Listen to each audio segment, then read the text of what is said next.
Welcome to the Golf Improvement Podcast, episode 28.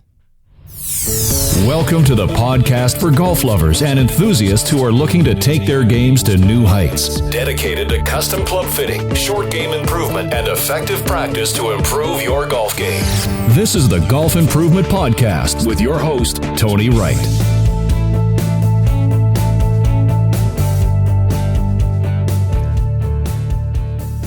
Hello, this is Tony Wright from Game Improvement Golf in Oak Ridge, Tennessee, with the Golf Improvement Podcast, dedicated to bringing you useful information on custom club fitting, short game improvement, and effective practice techniques to take your game to new heights. Well, not only is this episode 28, but it's the start of year 2 of the Golf Improvement Podcast. So I want to thank all of you who listen to this, and especially those who faithfully listen to my podcast, but in particular those folks who have agreed to do interviews with me in the past and in the future. The podcast is only as good as some of the people that I have been fortunate to get to talk with on this podcast. Today is Saturday, just a few days before I actually make the podcast live, and yesterday was a really great day. I got to play golf with a good friend of mine, actually my best golfing friend, Bob Cooney in Oak Ridge. He's 76 years old, and he shot 75. He had a chance to shoot his age about, 6 or so months ago. But those of us in the foursome knew that this was possible yesterday, and it was really exciting. He shot 1 under par, 35 in the front 9, and he shot 40 on the back. And I tried to find statistics about this, what percentage of golfers ever actually shoot their age. I wasn't able to do that, but I just want to say that it was more fun for me yesterday than even than the playing part of my own to see him do that. So Bob, that was a great achievement, and it was fun to watch you hang in. And one of the reasons you did it is you just kind of had it yesterday and you didn't let it get away from you. So that was terrific. Another thing I want to mention before we go on to this another terrific interview with Mike McFadden is those of you who read my newsletter that comes out every month on the 15th of the month. In March, I talked about a new book by a short game guru, James Siekman. The book is called Your Short Game Solution. And I've read the book. I really like it. I like the things that he talks about in terms of process, both from the swing mechanic ends, but also the process of learning and improving. Well, I got on his website the other day, and I'm going to put a link to this in the show notes. And he also has a DVD series that's based on that's complementary to the information in the book. A lot of the same information, but sometimes it's easier to see things when you can see it visually. It's called his Phase 5 system. And what a value, particularly for anybody who's looking to do things to learn more about the short game, all aspects of the short game, learn how to practice, learn how to improve. For $57, you get access to online versions of videos for practicing finesse shots, short pitch shots, bunker shots, the whole range of short game shots. You get a series of all these videos sent to you on DVD. You get a little practice manual that you can use for helping guide you and write down things that go on as you practice and work to improve. And if that's not enough, for $57, he does a monthly video that only the people who have bought his Phase 5 system get. It's a great value for a great process. And if you're looking to improve your short game and you're looking to find some ideas about how to do that and a well thought out, detailed process that works, you're not going to do, I don't think, any better than getting James Siekman's Phase 5 DVD system. $57. He's a very giving person to offer that. I'm sure he's getting a lot more from his PGA Pro folks, but that he's working with. But check this out when you look on the show notes on the website. Well, we're going to now go to this interview with Mike McFadden, and he's going to talk about how to hit the ball longer, and particularly if you know of any women and people who are maybe in my age group in the mid-60s who might be looking to do that. He's going to talk about a lot of things that I think will be of particular interest to you. So, without further ado, Mike McFadden.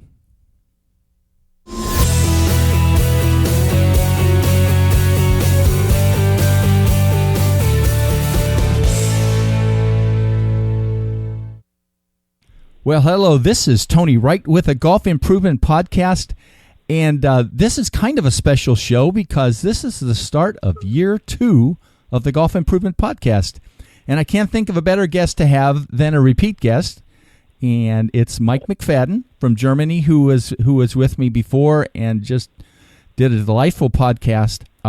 He's a 30-year PGA teaching pro, a custom club fitter, and the sports director at the Jakobsberg Hotel and Golf Resort in Jakobsberg, Germany. So, Mike, after we had to play with a few things related to the phone connection and got it right, welcome today. Thank you, Tony. Proud to be here. Well, that's great. Well, we're going to talk a little bit about the driver and, a lot of aspects of it today.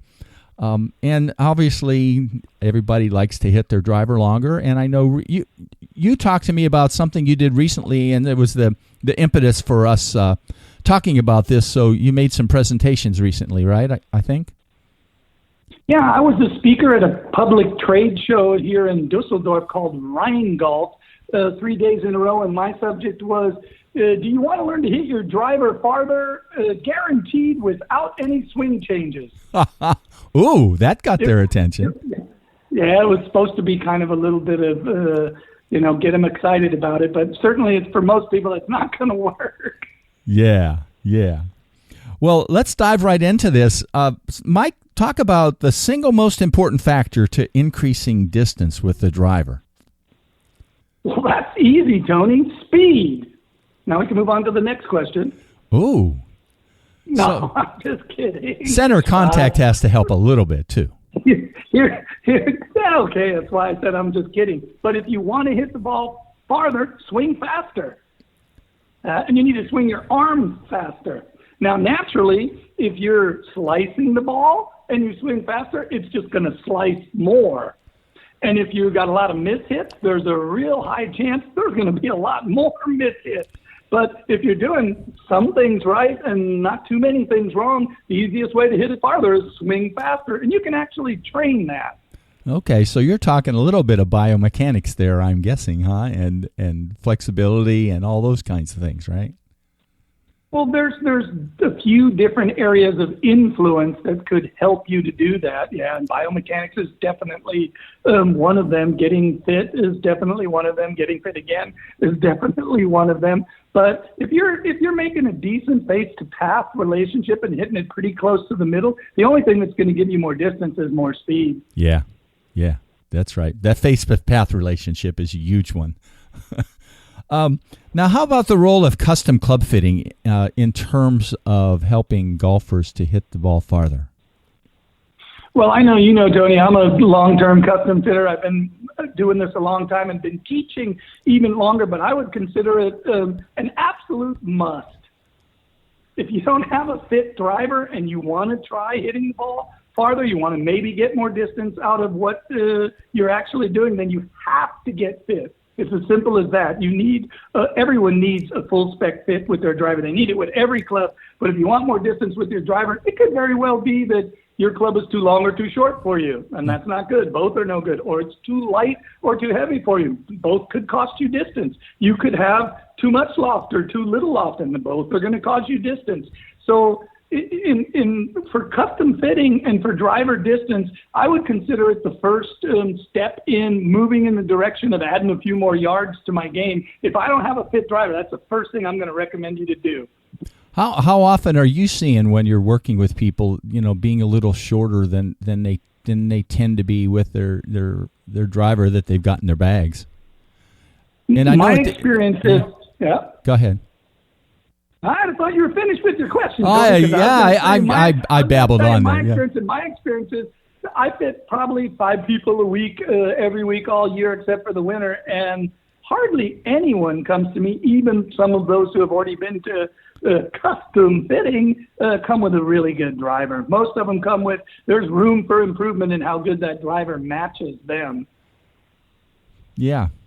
Well, now, you started this out by saying, the teaser that you had. Do you believe anybody can increase the distance that they're able to hit their driver, or are there some caveats with yeah, that? Absolutely. Absolutely, anyone can increase their distance. If we jump back a question to the custom fitting part, I've seen people, and a lot of times I'll just use one example. You take an older woman, she got a gift from her husband, and she's got this driver, and she really doesn't know if it fits or if it doesn't fit, and she just plays with it. She's played with it for a while, but it's like maybe too long, too heavy, and doesn't have enough loft. But she's never really had anything better for her, at least in her hand. And I give her something shorter and lighter and with more loft, she'll immediately start swinging better. And even if she doesn't swing faster, sometimes she might even swing a little slower. The club head speed reduces, but she hits the ball so much better and swings so much better. She gets a good gain in distance with a club that matches more to what she's doing. Yeah. I also fit a guy, he's like a 10 Kemper, decathlon it's called, or, where they do 10 different disciplines, and I couldn't make the club heavy enough for him until he finally said, yeah, I can feel it now. He's swinging around in a circle and throwing this hammer, and when he finally got a lot of weight in his hand, he hit it dead center all the time. Yeah. I say everybody can gain more distance, and the first step in gaining more distance would be get the right club for who you are and how you swing. Ladies, a lot of times, boy, just a lot shorter than you think, but then even, lightweight grips. It's been funny for me, find lightweight grips, but then you start even adding head weight back again. Like you said, even for ladies, sometimes I think you'd be surprised at how much head weight will work for them to get center contact.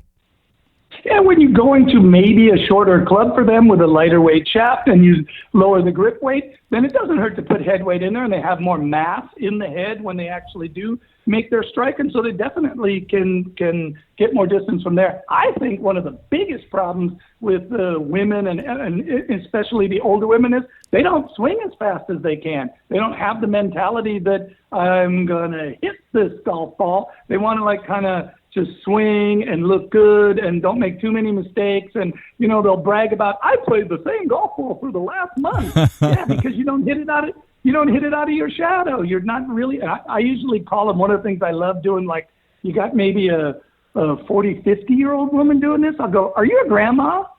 And they'll look at me and go, I don't look that old, do I? And I'm saying, of course you don't.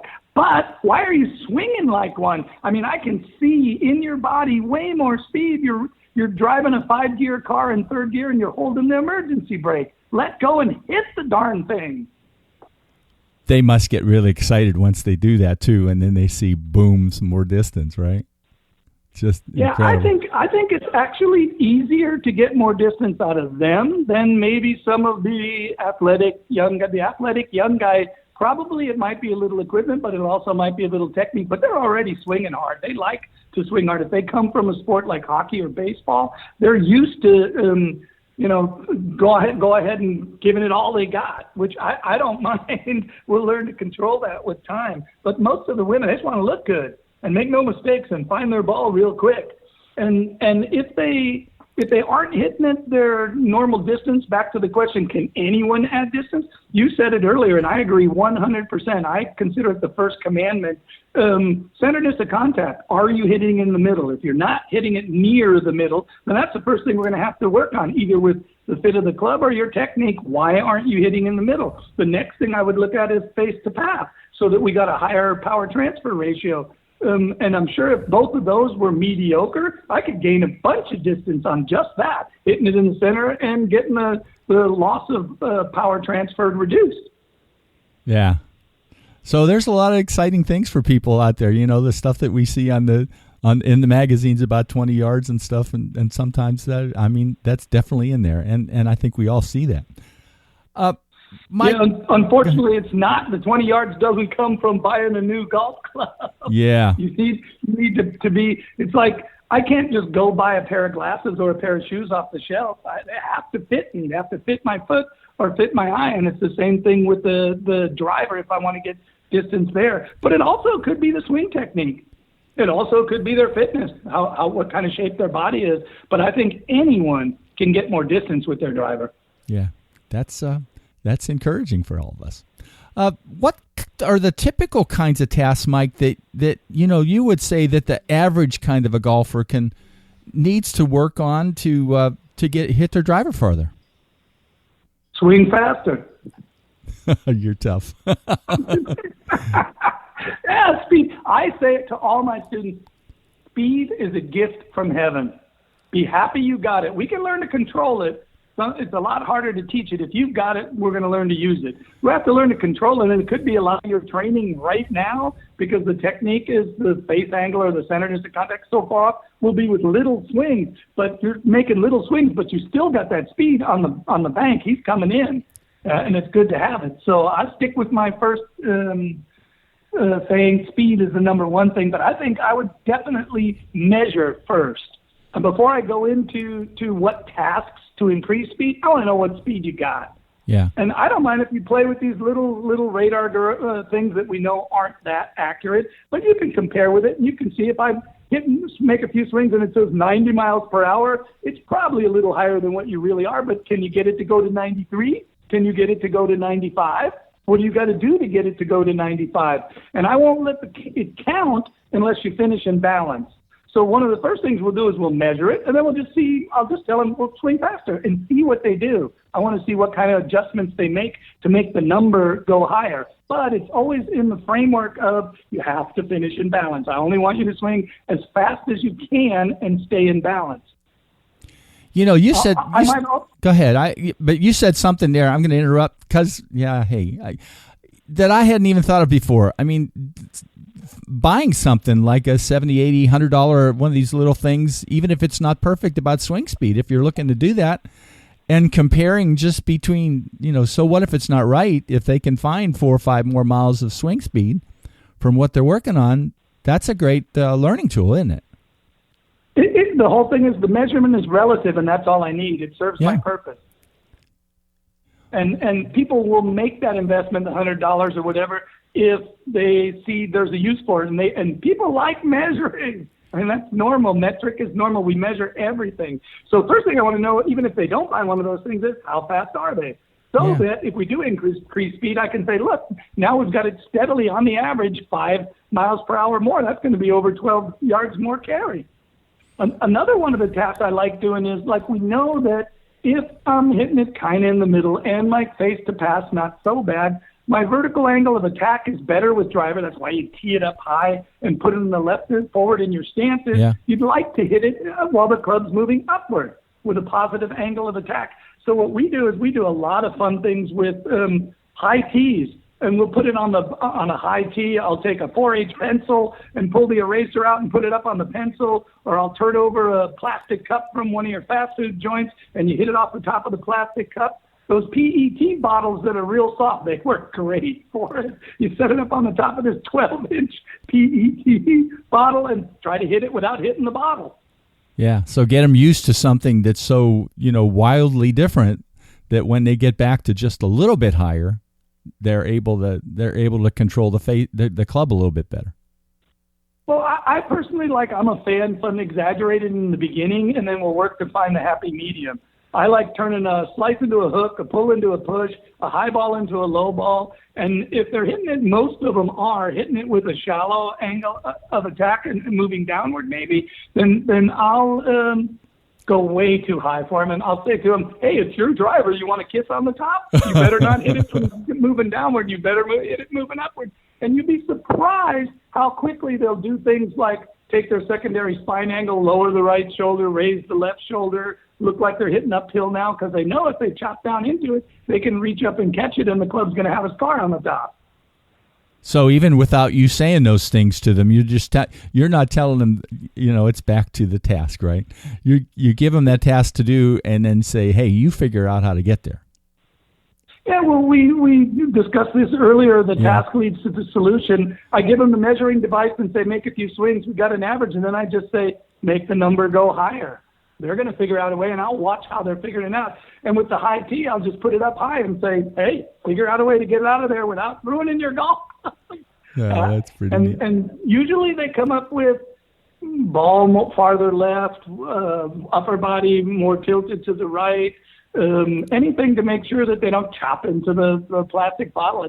You do it once, you chop into the plastic bottle once, or the plastic cup, or the high tee, and the tee goes flying forward and the ball drops down right in front of you, you find real quick a way not to do it again. Well, Mike, now, so we've talked about a lot of things here already. If put some priorities on these, and sort of, I don't know if we'd call it a checklist, but if you want more distance, what things should you do, and in what order? I want to before I go to that, Tony, I want to say one more thing, because I kept being a little facetious, and I'm kind of poking you in the side when I say swing faster, more speed. Well, you're getting my attention. Yeah. We do have a few fun little things we do to get more speed. And I'll actually build clubs that are about 10% heavier and 10% lighter than a normal weighted club. And we'll practice hitting balls with a little lighter, a little heavier than the normal. That's one thing. But one of my favorites, and I do it with women all the time, is you either take a tour stick, but they're a little long, so I'd rather take a pull. I usually take a pull with a grip on it and right hand only. And we call it the fife tone task. It's where you try to make the club whistle on the target side of the ball. I mean, to hit the ball farther, we know that we want to transfer energy in the ball, and the energy has to be moving in the direction where we want the ball to go. So with the whistle, we try to get them that the whistle is after impact. You're accelerating as you go through it, and they'll do like one or two practice swings with that, pick up their driver, swing it, trying to make the same sound in the same place, and then hit a driver. I also built a wall on my driving range, real sturdy, heavy 4x4s, that we throw medicine balls off. And when I use that combined with the little, like either my flight scope or that little SwingMate radar measuring thing, anyone who throws the medicine balls correctly will always swing their next driver faster. So those are some of the fun things we do to increase speed. But if I were to put an order on what you should do first, I definitely, absolutely, most definitely would say get fit. And I mean golf club. And we already heard all the reasons why. And the next thing, the second thing I would put on there is get fit. And you're thinking, huh? And I don't mean the golf clubs now. Yeah, right. You know this, Tony. I'm talking about the fitness of your body, getting rid of disbalances. It's actually, you can make a lot of progress in a short amount of time if you just get checked out and you know exactly what you need, and you do some stretching, and maybe your work capacity is higher, you got a little better endurance or something. If you were to take it a step further and start doing sport art specific fitness training, that's technique training. But first you get the club right, then you get your body right. And if it's still not where you want it to be, you're probably going to need a swing coach. You're going to have someone who's helping you at impact and with moving the golf club and getting the face to pass good and getting the fundamentals down. And if I had all that behind me, then I'd start throwing medicine balls and making whistling. It means I would work on my rhythm. I would work on speed training, the tasks from the question before. Yeah. I'm starting to jump rope now, by the way.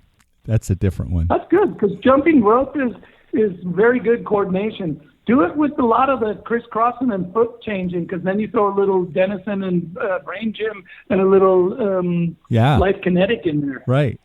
Boy, the folks don't know about Brain Gym, but that could be another topic one of these days. Well, very good. Well, as we're kind of ending, Mike, so talk and sort of wrap things up. What are the common denominators then you say for golfers who hit their drivers long, who already are doing it? Well, I'd say the number one is they all swing fast. They have lots of speed. And one of the reasons they do is because it's a mental thing. They want to hit it long. They want to hit it fast. With these women that we were talking about earlier, that's one of the first things I changed with them. I changed their mental attitude towards hitting. Now, you can't lie to yourself and say, well, I'm a long hitter now, and you only got 70 miles an hour. But you can say to yourself, I'm going to swing faster, and I'm going to get longer. And the number one common denominator I've seen in all the long hitters I work with is they want to hit it long. They believe they're going to hit it long, and it's one of their highest priorities. To do that, they have fast arms and a late release. I mean, the faster your arms move, and the later you release, the more speed you're going to transfer to the ball if everything else is okay. What's interesting? And most of them tee it high, and they stay back behind the ball with their upper body and hit it on a positive angle of attack. Not all of them, but most of them. Yeah. Interesting is not everybody swings their arms fast the same way. Some people use more body rotation, and some people don't rotate that much at all. They just open up to the target and then swing their arms really fast. There's two ways to do it. It seems like lefties, like Bubba and Phil, they use less of that rotation and more of the arms. And then there's some of the right-handers, they're turning so fast, like Rory, you go blind. So you're sort of saying something that I think is a misnomer. People thinking that they're doing something or releasing their hands. They're really not doing that. There's just no way you could control that, right? Well, if we go back to that biomechanics stuff, the fastest motion of the body can make is rotating at the shoulder. Your arms rotating is the fastest motion you can make. And fast arms is what brings fast golf club. Fast hands, not even close.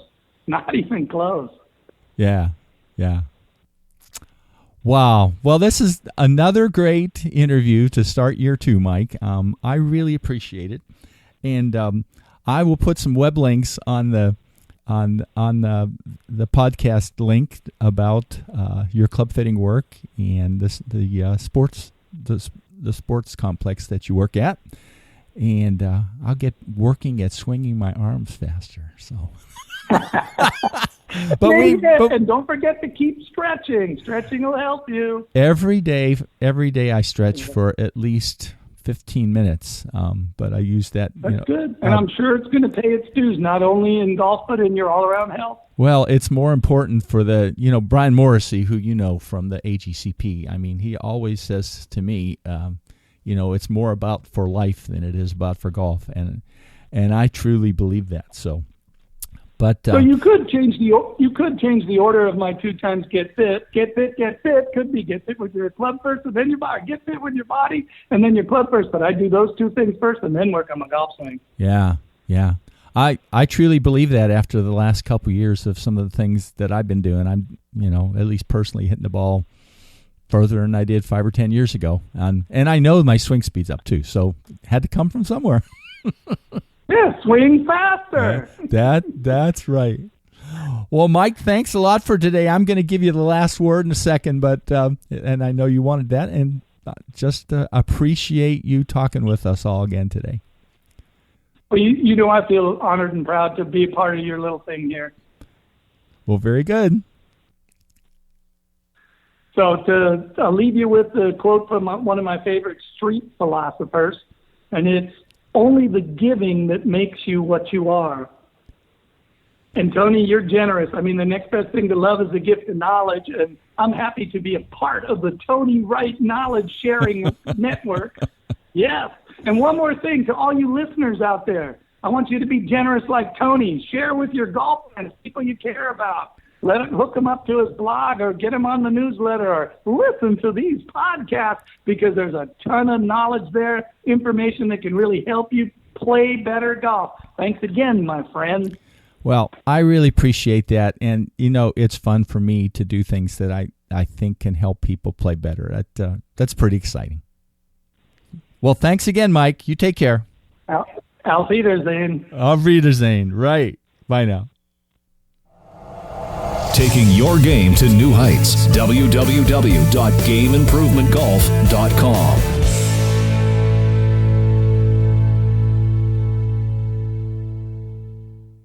Well, Mike, thanks for another terrific interview. I hope we get to talk again on a future podcast. Swing faster.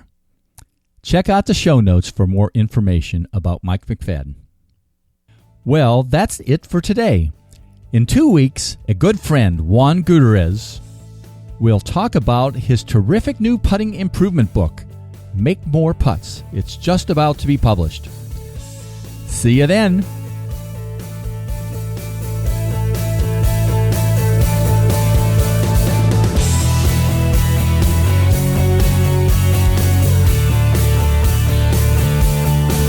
Game Improvement Golf, your source of information and inspiration to become an exceptional golfer now. www.gameimprovementgolf.com